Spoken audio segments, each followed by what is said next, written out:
ஜோதிட வல்லுநரான யதார்த்த ஜோதிடர் திரு செல்வி அவர்கள் கிட்ட கேட்போம். ஐயா சொல்லுங்க ஐயா. மிதுன ராசிக்கு எல்லா விதத்திலையும் ஒரு கவனம் ஹெல்த்து தான். இரத்த ஓட்டங்களை தடைப்பற்றக்கூடக்கூடிய ஆண்டு. அதனால் ரொம்ப அவேர்னஸாக ஃபிட்னஸாக இருப்பது ரொம்ப முக்கியம். அது நடக்கும், இது நடக்கும், இடம் மாற்றம், வீடு மாற்றம், தொழில் மாற்றம், உத்தியோக மாற்றம், குடும்பத்தில் இருக்கிற பிரச்சனை தீரும், புத்திர சந்தான அனுகூலம் காணப்படும், பிள்ளைகள் விஷயத்தில் சுபகாரியம் ஏற்படும், நீண்ட நாட்களாக பொண்டாட்டி புருஷன் பிரிஞ்சு இருந்தவங்க உத்தியோக நிமிஷமாக சண்டையில் இருந்தவங்கெல்லாம் ஒன்று சேர்றதெல்லாம் ஏற்படும். பெற்றோர் பெரியோர்களுக்கும் உங்களுக்கு இருந்த மன வருத்தம் தீரும். தனி எதிர்பார்க்காத இடத்துலேருந்து பணம் வருவோம். பெரிய அளவுக்கு முதலீடு செய்யக்கூடிய அமைப்பு ஏற்படும். வீடு நலம் இல்லாதவங்களுக்கு வீடு நலம்லாம் கிடைக்கிறதெல்லாம் ஏற்படும். ஆனாலும் குரு ஜென்மத்துக்கு வர்றதுனால கண்டிப்பாக தேகாரோக்கியத்திலும் அதிக கவனமாக இருக்க வேண்டும். குறிப்பாக 30 வயதை கடந்தவர்கள் முழு உடல் பரிசோதனை செய்து கொள்வது தான் முக்கியம் என்று எல்லாவற்றிலும் சொல்லி கொண்டு வருகிறேன்.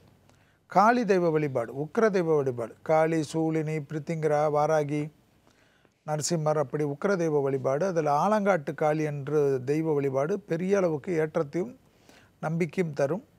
இரத்த ஓட்டத்தை சீர் செய்யக்கூடிய உணவு வகைகளை மாற்றிக்கொள்வதும் ரொம்ப ரொம்ப முக்கியம். இரவு நேரத்தில் அசைவ உணவை தவிர்த்து கொள்வது மிக மிக முக்கியம். நன்றி. ஸோ ஹெல்த் இஷ்யூஸ் நிறையா இருக்கும் அப்படின்னு சொல்லியிருக்காங்க மிதுன ராசி நேயர்களுக்கு. ரொம்ப கேர்ஃபுல்லாக இருங்க. நல்வாழ்க்கை ஜோதிடர் டாக்டர் முகுந்தன் முரளி என்ன சொல்கிறாருன்னு கேட்போம். காதல் வசீகரம் எண்ணம் கொண்ட மிதுனராசி நேயர்களே, இந்த வருடத்தில் குறிப்பாக சொல்லப்போனால் விவசாயத்தில் இருப்பவர்களுக்கு நல்ல ஒரு வளர்ச்சி கொடுக்கக்கூடிய ஆண்டாக இந்த ஆண்டு அமைய இருக்கின்றது. குறிப்பாக ஜவுளி வியாபாரம், மல்லிகடை, டிபார்ட்மெண்ட் ஸ்டோர், ஹோட்டல் தொழில் செய்து கொண்டிருப்பவர்கள் அனைவருக்குமே பதவி உயர்வு, அதேமாரி தொழில் விரிவாக்க திட்டங்கள் எல்லாமே உங்களுக்கு சரியான முறையில் ஒரு வெற்றி கொடுக்கக்கூடிய ஒரு ஆண்டாக இந்த ஆண்டுகள் உங்களுக்கு அமைய இருக்கின்றது. பொதுவாக இந்த விளையாட்டுத் துறையில் இருக்கக்கூடிய குழந்தைகளுக்கு இந்த நேரத்தில் அடுத்தடுத்து ப்ரொமோட், வெளிநாட்டில் போகணும், வெளியூரில் போய் விளையாடணும், அதுக்கு வசதி இல்லாதவங்களுக்கெல்லாம் ஸ்பான்சர்ஸ் கொடுத்து நல்ல ஒரு சப்போர்ட்டு ஆதரவுகள்லாம் ஏற்படுத்தி கொடுக்கும். சிறிய வாகனத்தில், அதாவது 2 வீலரில் போனவங்களாம் எல்லாருமே 4 சக்கர வாகனன்ற ஒரு ஆசைகள்லாம் இருந்திருக்கும். அந்த ஆசைகள்லாம் இந்த நேரத்தில் நிறைவேற்றி கொடுக்கக்கூடிய ஒரு அமைப்பாட்டில் உருவாக்கி கொடுக்கும். பெண்களுக்கு இந்த மிதுனராசி நேயர்களுக்கு பொறுத்த வரைக்கும் உடல் ஆரோக்கியத்தில் சில தொந்தரவு பிரச்சனை ஒரு ஏற்படுத்தி கொடுக்கும். ஆண்களை பொறுத்த வரைக்கும் கால்வலி, பல்லு சம்பந்தப்பட்ட பிரச்சனை தொந்தரவெல்லாம் ஆண்களுக்கு ஏற்படுத்தி கொடுக்கும். மிகவும் கவனமாக இருக்க வேண்டிய, உடல் ஆரோக்கியத்துக்கு ரொம்ப முக்கியத்துவம் கொடுக்க வேண்டிய காலகட்டங்கள் இந்த நேரத்தில் ஆகும்.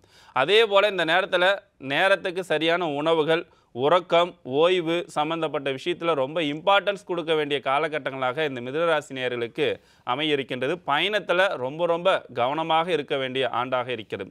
இந்த வருடம் முழுவதும் உங்களுக்கு சிறந்த முறையில் வெற்றி பெற வேண்டும் என்றால் பௌர்ணமி நாளில் அன்னதானம் செய்வது மிகப்பெரிய ஒரு சிறப்பான தன்மைகள் வளர்ச்சியில் ஏற்படுத்தி கொடுக்கும். சூப்பர். ஸோ இது அன்னதானம் செய்தால் நன்மை நடக்கும் அப்படின்றத சுருக்கமாக நிறைய விஷயங்கள் சொல்லியிருக்காரு. அவரை தொடர்ந்து அடுத்ததாக சின்ன சேலம் கமாண்டோ கண்ணன் என்ன சொல்கிறாருன்னு கேட்போம். ஐயா சொல்லுங்கய்யா. இந்த மிதுன ராசிக்கு இப்போ 2025 இந்த மார்ச் வரலையும் நம்ம முன்ன சொன்ன மாதிரியே இந்த மார்ச் மாதம் வரலையும் அவங்க கொஞ்சம் பொறுத்து தான் ஆகணும். ஒரு நார்மலாக இருக்கான். அவங்க எதை செஞ்சாலும் பெரிய வளர்ச்சி இல்லாத மாதிரி இருக்கான்.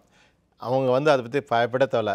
ஏப்ரலுக்கு பிற்பாடு தான் அவங்களுக்கு இந்த குரு பயிற்சியை ஆணு தான் அவங்களுக்கு ஜென்ம குருன்னு சொல்லுவாங்க. என்னன்னா அலைச்சலாக இருக்கான். அலைச்சல்னால் வேலை பலு அதிகமாக இருக்கும். ஓடுவாங்க. ஒரு கடை இருக்கான், இன்னொரு கடை எக்ஸ்டெண்ட் பண்ணுவானுங்க. அப்போ என்னென்னா அது அலைச்சல் தான் இருக்கும். ஒரு தொழில் பெருசாக செய்யும்போது அதுக்கு முதலீடு நிறைய போடுவாங்க. அவங்களுக்கு இருக்குங்க. இப்போ அவங்களுக்கு எண்ணமே மண்டையில் தாட்டு என்ன பண்ணால் தொழில் பெருசாக பண்ணணும், நல்லா லாபம் சம்பாதிக்கணும் அப்படின்ற ஒரு குறிக்கோள் தான் அதிகமாக இருக்கான். அதேமாரியே கல்யாணம் ஆகுறவங்களுக்கு நல்லா இப்போ கல்யாண குருபலம் கல்யாணம் இதாகும் ஏப்ரலுக்கு பிற்பாடு. அது பார்ட்னர் தானே பார்ட்னர் ஒரு தொழில் செய்கிறாங்க, லட்சக்கணக்கில் முதலீடு போடுறாங்க, பார்ட்னர் நல்ல பார்ட்னர் நண்பர்கள் வருவாங்க. அதேமாரியே மனைவியும் அவங்களுக்கு ஆலோசனை நல்லா செய்வாங்க. குழந்தை லேட்டாக இப்போ கிடைக்காது இருக்கவங்கள அவங்க குழந்தை கிடைக்கும். அது குழந்தைங்க சில பேர்த்துக்கு நல்லா காலேஜ் படிக்கணும், நல்லா ஸ்கூல் சேர்க்கணும், குழந்தைங்களுக்கு நல்ல ஒரு அவங்க எதிர்பார்க்குறாங்க நினைக்கிறாங்கன்னா அது கண்டிப்பாக குழந்தைகளுக்கு கிடைக்கும். அதேமாரியா 10ஆம் இடத்துலையும் அவங்களுக்கு எல்லா இந்த கிரகங்கள் ராகு பவன் 10லேருந்து 9 போகிறாரு. அதனால் தந்தைக்கு கொஞ்சம் நெகட்டிவாக இருக்கும், உடம்பு தொந்தரவு இதெல்லாம் இருக்கும். கொஞ்சம் பார்த்து எச்சரிக்கையாக இருக்குன்னா வேணால் தொழில் சிந்தனை அதிகமாக இருக்கும். மிதுன ராசி இந்த ஆண்டு சிறப்பாக இருக்கும், நல்லாயிருக்கும். நன்றி.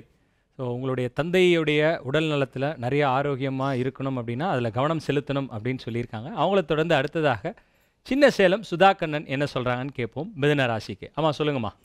நகைச்சுவை உணர்வு மிக்க மிதுனராசி அன்பர்கள், உங்களுக்கு வந்து ஜென்மகுரு வரப்போகிறாரு. ஆனால் ஃபேவரபுளாக தான் இருப்பார். உங்களுடைய 5, 7, 9 வீடுகளை அவர் பார்க்க போகிறாரு. அப்போ நிறைய சுப விஷயங்கள் உங்களுக்கு நடக்கிறதுக்கு வாய்ப்பு நல்லா இருக்குது. பொருளாதார விஷயங்கள் நிறைய பெருகக்கூடிய வாய்ப்பு அதுவும் நல்லாயிருக்கும். சனி 10ல் இருக்கார். தொழில் விஷயத்தில் நல்ல முன்னேற்றங்கள், இடமாற்றங்கள், இந்த மாதிரியான விஷயங்களும் நல்லாவே இருக்கும். சகோதரர்கள்கிட்ட கொஞ்சம் கவனமாக இருங்க. வாக்குவாதங்கள், வம்பு வழக்குகள் வேண்டாம். குழந்தை பாக்கியம் இல்லாதவர்களுக்கு நல்ல குழந்தை பாக்கிய அமைப்பும், மருத்துவ முறையிலான ஒரு குழந்தை பாக்கிய அமைப்பும் கிடைக்கிறதுக்கும் சான்ஸ் நல்லாயிருக்கும். துணைக்கிட்ட சண்டை சச்சரவுகள் இருந்தாலும் இப்போ நல்ல அந்யோன்யம் பெருகக்கூடிய வாய்ப்பு நல்லாயிருக்கும். தந்தை வழி சொத்துக்கள் அமைப்பு ஏதாவது இருந்ததுன்னா அதில் ஏதாவது இப்போ வில்லங்கங்கள் வரத்துக்கு வாய்ப்பு இருக்குது. அதனால் தந்தை வழி சொத்துக்களில் வழக்கு வியாஜியங்கள் ஏற்படுத்திக்காமல் எடுத்துக்கிறது இந்த வருஷம் நல்லது. உங்களுக்கு ஆன்மீக பயணங்கள் அதிகமாக எடுத்துக்கிறது, அதுலேருந்து உங்களுக்கு ரிலீஃப் ஆகக்கூடிய வாய்ப்பு நிறையா இருக்கும். வெளிநாட்டு பயணங்களும் உங்களுக்கு நிறையா கிடைக்கும். அதிகபட்சம் வந்து ஆன்மீக பயணங்கள் மேற்கொள்கிறது மிதுனராசி அன்பர்களுக்கு நல்ல முன்னேற்றமாக இருக்கக்கூடிய ஆண்டாக இந்த வருஷம் இருக்கும். நன்றி. அவங்கள தொடர்ந்து அடுத்ததாக ஸ்ரீரங்கம் கார்த்திகேயன் அண்ணன் என்ன சொல்கிறான்னு கேட்போம். ஆனால் சொல்லுங்கண்ணே, மிதுன ராசிக்கு கிரிக்கெட்டில் இருக்கா? இல்லை, இது டங்ஸ்டன் சொல்கிறாங்கல்ல சார். இந்த டங்ஸ்டன் என்னது அப்படின்னு அந்த மாதிரி வெளியில் வருவாங்க. மிதுனராசி நேயர்கள் கங்க்ராச்சுலேஷன்ஸுங்கிற வார்த்தையை வாங்குகிற அளவுக்கு உத்தியோகம் இருக்கும், வியாபாரம் இருக்கும், தொழில் வட்டாரத்தில் இந்த பேர் வாங்கிடுவாங்க. எல்லாருக்கும் தெரிய ஆரம்பிக்கும், அப்பா இப்படியா அப்படிங்கிற அளவுக்கு இப்படி ஒரு ஆள் இருக்காங்களா அப்படின்னு. குடும்ப உறவுகளிடையே மதிப்பு, மரியாதை, அந்தஸ்து கூடுவதற்கான தருணம். சார் நான் பணம் போட்டிருந்தேன் வரல, நான் பணம் இங்கே கொடுத்துருந்தேன் வரல, நான் வேலை எதிர்பார்த்துட்டு இருந்தேன் வரலைன்னு சொல்லிட்டு இருந்தது பூரா கிடுகிடுன்னு வந்து சேரும். ஜோசியத்தில் சனியை பார்த்தாலே எல்லாரும் அலறுவான், ஐயோ ராகுவா, ஐயோ கேதுவா, வேணவே வேணாம். இந்த பாவகிரகத்தை பார்த்தாலே ஒரு பதட்டமும் பயமும் இருக்கும். இந்த பாவகிரகம் இல்லைன்னா ஜோசியம் இல்லை. ஆனால் ஜோதிட கிரந்தம் என்ன சொல்லுது, 10ல் ஒரு பாவியேனும் இருப்பானாகில் அவன் கடல் கடந்து வாணிபம் செய்து உலகப் புகழ் வாழ்வான்ங்கிறது ஜோதிடம் சொல்கிறது. அப்போது பாவகிரகமும் ஜோசியத்தில் வேணும்.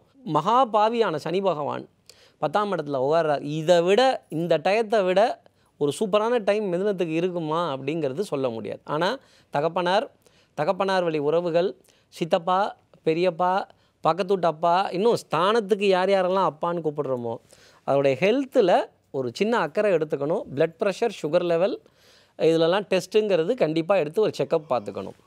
பசு மாடு உங்களை தேடி வருவதற்கான தருணம், பசு விக்கிரகம் தேடி வருவதற்கான தருணம்.